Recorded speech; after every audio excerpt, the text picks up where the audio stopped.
45 lang pala ang isang kilo. Ito naman ang 25 pesos lang ang kamayan. Ang kilo ng kamote ang 50 pesos.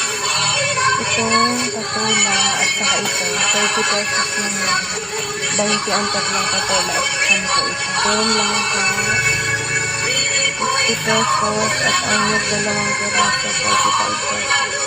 At ang isasawag natin na abinasan, 1, 2, 3, 4, 5 piraso na maliliit. 50 yan. Ito, 50.